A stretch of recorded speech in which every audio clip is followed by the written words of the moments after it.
Taylor, big battle out there today. You managed to guts it out.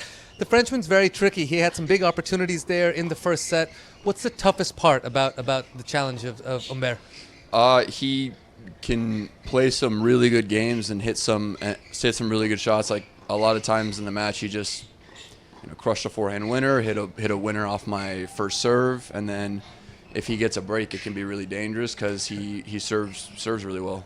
He broke back there in the third set. Even after you got the break, he had that possible break point to get that second break, didn't squeeze it out. But I loved your body language all the way through the third set. Really, really positive out there. What do you think that made the difference in the third? What was the big factor for you? I think for sure regrouping in the third after those missed opportunities was huge, because that is 40 or love 40 to go double break 5-1 serving, and then even when I don't get the break or get the double break, still 30 love serving on my serve. So it's like as frustrating as anything can be. So it was big in the next game that I just said, it is what it is, and I'm still one break and a hole away. So, play some good points and try to get the pressure on him. You hung in there really tough. Way to pull it out. Different players get up for different challenges in different ways. You're one of those players who consistently brings the competitive fire every single day. Do you look for challenges in the day to be able to keep yourself fired up? Where do you find that fire from? Because sometimes it's not there every day naturally. For me, I feel like when I'm just playing well, and there's especially tournaments that I'm excited about coming up, I'm really, really motivated, because that's when I can see the opportunity. I feel like I'm hitting the ball well, playing well, then I'm always more fired up to play. And the days that you're not really feeling it, I just tell myself to push through, because if you don't, if you ever have those days where you don't give everything, I'm always so upset with myself after the match is over. And it's I just try to remember that feeling of after it's over, how I feel if I didn't feel like I kind of gave everything, That's a perfectly simple way to put it. That's a great thing for all of our audience to be able to take away.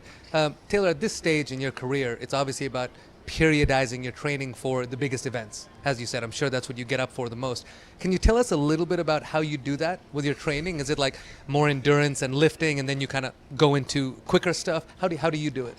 I feel my normal training day when I am home is going to be an hour, especially before this swing, because I was trying to get ready for the heat. It's one of probably the hottest, toughest swings of the year physically. So do a lift hour 15, and then I'll go into a cardio session after that for 30 minutes, and then I go practice for 2 hours. And typically that's it. Sometimes I'll come back for a second practice, but been getting a lot of the reps in just on court the last couple of weeks, playing a lot of matches. I like to play, so it works out.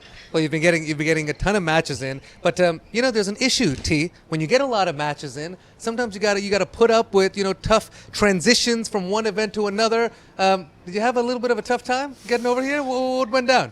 Yeah, it's just how I've been scheduled for a night match for every match for 2 weeks, so I'm so much in this sleep schedule, and I was coming from LA anyways to begin with, so I'm on this sleep schedule of going to sleep at 2 a.m. Yep.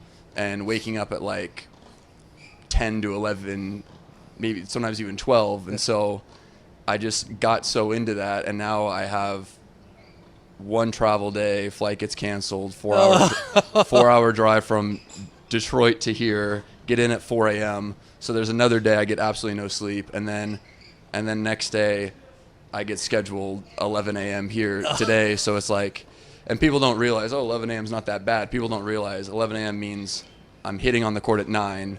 I'm here in the physio room at 7:30 or 7:45, and I'm leaving the hotel at 7, waking up at 6. So I'm really, really tired because my sleep schedule is just the way it is. I have to adjust now to be getting up early. Well, listen, you know how it is. There are no asterisks in this life. There are no excuses, just scoreboards. And you got the win today. Yeah. Most important thing. Thanks. So go get some rest. Yeah, thank you.